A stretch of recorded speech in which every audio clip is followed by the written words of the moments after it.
हाँ देखिए, कक्षा 12 सामान्य हिंदी के क्रम में आप लोगों ने पवन दूत का पाठ पढ़ा। आज हम आपको संस्कृत खंड के भौजस्य औदार्यम पाठ का अर्थ बताएंगे। आपके यहाँ अर्थ लिखने के लिए आता है, उसको हम बता रहे हैं, आप ध्यानपूर्वक पढ़िए और इसको रटिए। भौजस्य औदार्यम शीर्षक है आपके यहाँ, जिसका अर्थ होता है भोज की उदारता। भौजस्य औदार्यम, भोज की उदारता। तो यहां देखिए, ततः कदाचित द्वारपालः आगत्य महाराज भोजम प्रवाह।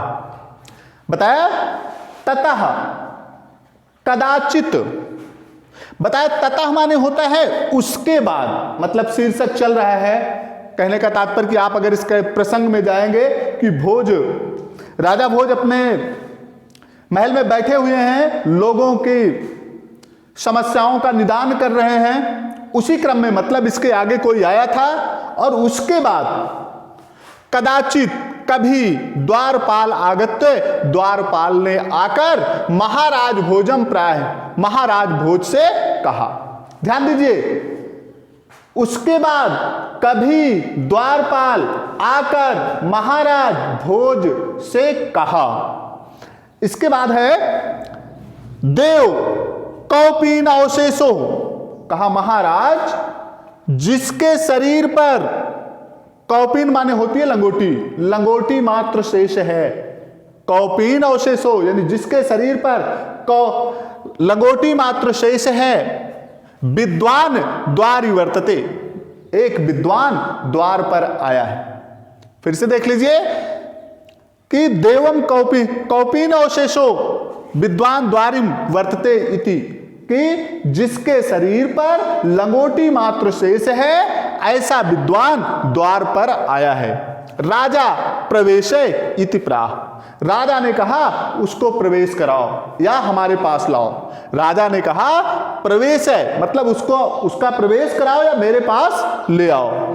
ततः प्रविष्ट सह कवि भोजम अवलोक्य, तब प्रवेश करके, ततः प्रविष्ट तब प्रवेश करके सह कवि, उस कवि ने भोजम अवलोक्य, राजा भोज को देखकर कहा। तब उस कवि ने प्रवेश करके राजा भोज को देखकर कहा या सोचा, क्या अद दरिद्र नाशो भविष्यति मत्वा, कहा आज मेरी दरिद्रता का नाश हो जाएगा। बताया यह मानकर अद्र दरिद्रस्य नाशो भविष्यति मत्वा तुष्टो, कि आज मेरी दरिद्रता का नाश हो जाएगा। तुष्टो संतुष्ट हो करके, हर्षम हर्षः अश्रुणि मुमोचे, उसके आंखों से खुशी के आंसू बहने लगे। क्या हुआ भाई कि आज मेरी दरिद्रता का नाश हो जाएगा, ऐसा मान करके संतुष्ट उस कवि के आंखों से खुशी के आंसू बहने लगे। अश्राम, बताया हर्षाम अश्रुणि मुमोचे, मुमोचे माने होता है बाहर आना। तो बताया आगे राजा तम अवलोक्य प्राय, राजा ने उसको देखकर कहा या उसे देखकर कहा, उस कवि को देख करके कहा। क्या कहा? कवि किम रोदसी इति, हे कवि तुम क्यों रो रहे हो, हे कवि तुम क्यों रो रहे हो। तथा कबीराह राजन आकर्ण मद गृहम स्थितम, यह सुन करके कवि ने कहा महाराज मेरे घर की स्थिति को जानिए या सुनिए।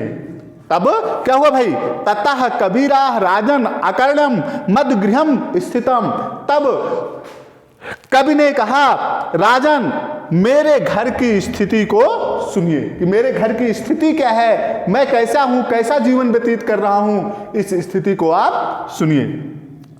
उसने कहा ऐ लज्जा उचय पथि वचनम आकर्ण गृहिणी, कहा महाराज खीर बेचने वाला आता है और उसकी ऊंची आवाज को सुनकर के खीर बेचने वाले की ऊंची आवाज को सुन करके, गृहिणी मतलब मेरी पत्नी, शिशो करणो यत्नात् सुपहितवती दीन बदना, यानी जबरदस्ती बच्चों के कान को बंद कर देती है। बताया खीर बेचने वाले की आवाज को सुन करके गृहिणी मेरी पत्नी शिशो करणो यत्नात् सुपहितवती, मतलब जबरदस्ती बड़े तेजी से बंद कर देती है और दीन बदना, और अत्यंत दुखी हो जाती है।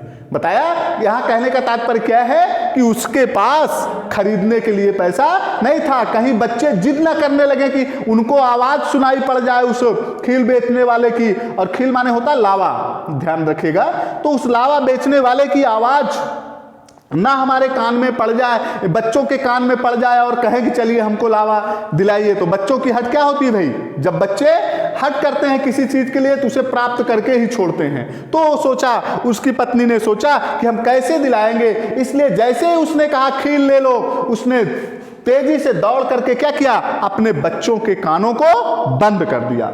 और क्या हो गई, दीन बदनाम, मतलब अत्यंत दुखी हो गई। और मैं छीड़ो उपाय यदि कृतम तादृशा अश्रु बहुले, और मैं वहीं खड़ा था, बता रहे हैं मैं वहीं खड़ा था। छीड़ो उपाय मतलब मेरे पास कोई उपाय नहीं था कि आंख खोल दो, उनके कान खोल दो, ऐसा कोई उपाय मेरे पास नहीं था। और दृशाम अश्रु बहुले, उसने आंसुओं से युक्त आंखों से मेरी तरफ देखा। क्या किया भाई, बात समझ में आ गई ना, कि खील बेचने वाले की आवाज को सुन करके जबरदस्ती उसने बच्चों को कानों को बंद कर दिया और दुखी हुई, और मैं बिना उपाय या मुझ दरिद्र की तरफ उसने आंसुओं से भरपूर या आंसुओं से भरे हुए आंखों से मेरी तरफ देखा। ठीक, ये 3 लाइन का अर्थ हुआ।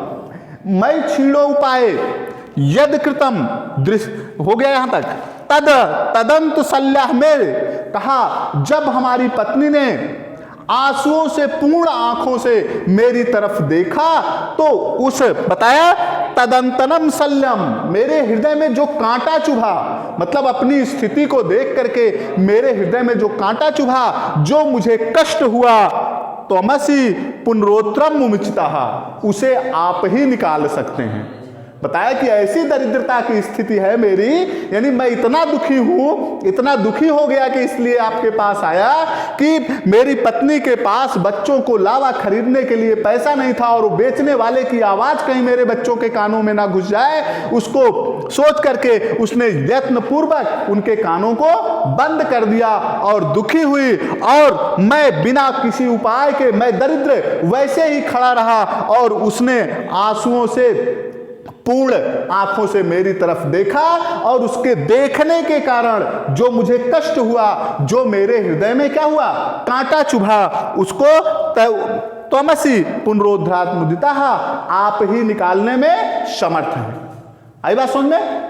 तो इसके आगे अब कल, धन्यवाद।